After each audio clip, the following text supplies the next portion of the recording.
Correction, exercice 15, page 86. Alors, donc une entreprise ternaise de Plessurgie fabrique des appareils photo jetables. Le coût en euros lié à cette fabrication dépend de la quantité Q d'appareils produits. Il s'exprime donc par la relation C de Q est égal à 0,2 Q au carré moins 6Q plus 50. Donc on doit calculer le montant des coûts pour 20 appareils et pour 60 appareils. Donc simplement, on doit remplacer ici la variable Q par 20 dans un premier temps et par 60 dans un deuxième temps. Donc je vous propose en fait de le faire avec table de la calculatrice pour aller plus vite. Donc je vais dans le menu 7. Donc la fonction que je dois rentrer c'est 0.2. Donc la variable Q je vais la remplacer par X. Donc X au carré moins 6X plus 50. Voilà. Donc j'ai besoin de la valeur 20 et 60. Donc je vais commencer à 20, exécute 60, et je vais mettre par exemple un pas de 10, et j'aurai bien mes deux valeurs. Et voilà. Alors donc à 20, le coût est à 10 euros, et à 60, le coût est à 410 euros. Donc voilà. Donc ici, nous avons donc la première question de fait. Ensuite, donc, soit la fonction f, définie sur l'intervalle 20-60 par la fonction donc 0,2x carré moins 6x plus 50, il faut montrer que l'abscisse du point de la parabole pour laquelle la fonction atteint son minimum est située avant et donc en dehors de l'intervalle 20-60. Alors, donc ici, on est bien d'accord que déjà, elle a bien un minimum, cette fonction, puisque le nombre devant x carré est positif, donc la courbe, elle est donc d'abord décroissante puis croissante, donc elle sourit ici, donc on a bien un minimum. Donc nous allons calculer ce minimum. Alors je vous rappelle, donc ici donc f de x égale ax carré plus bx plus c. Donc ici notre a c'est 0,2 et notre b c'est moins 6. Donc je remplace dans la formule xs, donc je calcule l'abscisse du sommet. Donc l'abscisse du sommet, c'est moins b sur 2a. Donc ça fait moins 6 sur 2 fois 0,2. Je remplace par les valeurs. Et je trouve 15. Donc 15, c'est l'abscisse du minimum. Et on voit bien que c'est en dehors de 20-60. D'accord? Donc on a bien démontré ce qu'on attendait. Je vous ai quand même mis en fait la suite du calcul pour calculer le minimum. Donc je vous rappelle, on calcule ici donc l'ordonnée, donc en remplaçant l'abscisse qu'on vient de trouver dans la fonction. Donc du coup ça revient à faire C de 15 et du coup donc on trouve le minimum à 5. Donc juste pour info, donc ici si je veux calculer mon minimum, je vais faire C, je vais demander à 15 et du coup mon minimum c'est 5. Donc voilà. Alors du coup, pour répondre à la question, donc on a calculé le minimum, donc le sommet est là, donc on est bien en dehors de l'intervalle, donc 20-60. Justifier que la fonction donc est croissante entre 20 et 60, donc c'est la question petit b. Alors pour ça, j'ai tracé, donc j'ai tracé en fait la fonction. Alors on va la tracer sur la calculatrice et après je vais vous montrer sur GeoGebra comme vous avez l'habitude. Donc ici, je vais tracer la fonction. Hop. Donc c'est alors là je la vois pas. Alors je sais que je travaille entre ici, donc je vais aller changer mes paramétrages. Je vais me mettre par exemple entre moins 10 exécute et par exemple 80 exécute. Et j'ai vu que les valeurs elles oscillaient à peu près entre 10, 400, quelque chose comme ça. Donc je vais me mettre à moins 10 exécute, jusque 500, exécute, exécute. Et donc je vais dessiner ma courbe. Donc voilà ma courbe. Alors, on a vu que le minimum était à 15 ici. D'accord? Donc nous, on travaille entre 20 et 60. Donc vous voyez, en fait, on est sur cette partie de courbe-là. Donc effectivement, on travaille que sur la partie croissante de la parabole. D'accord? Alors, je vais juste vous montrer ici sur GeoGebra ce que ça donne.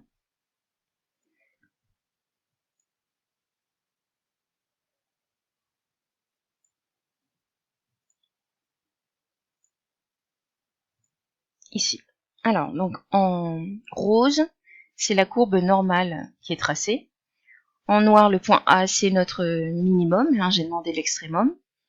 Et ici, donc, j'ai demandé, en fait, avec fonction f de x égale fonction, de me tracer la fonction que entre 20 et 60. Et vous voyez bien qu'on travaille, en fait, sur la partie de courbe qui est là seulement. D'accord? Donc, on travaille sur la partie verte. Donc, on voit bien que notre minimum est en dehors de notre intervalle. Hein, on répond donc du coup à la question A.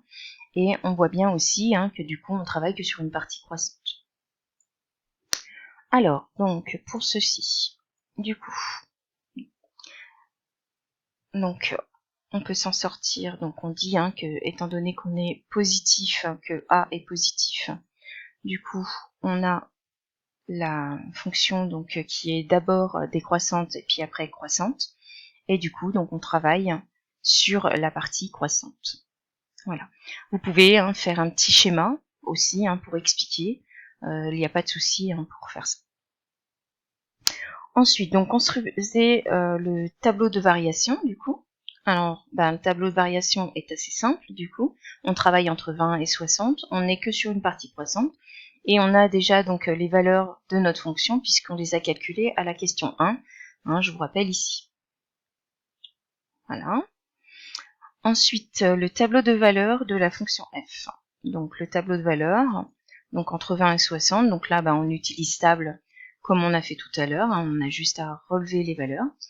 Et donc, on trace la parabole, mais cette fois entre 20 et 60. Alors, du coup, on va les modifier. Donc ici, on va seulement travailler entre 20 et 60. Donc je vais modifier en fait ici ma fenêtre d'affichage. Donc ici, je travaille entre 20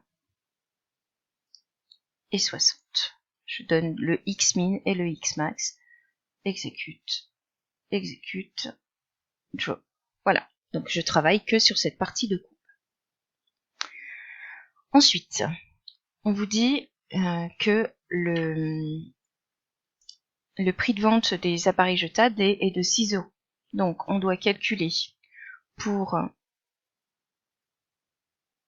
20 appareils ici, donc exprimé en fonction de Q, donc ici. Donc si je vends à 6 €, si j'en vends 2, je vais faire 2 fois 6, si j'en vends 3, 3 fois 6, donc si j'en vends X, X fois 6. Donc la fonction des ventes, c'est X fois 6.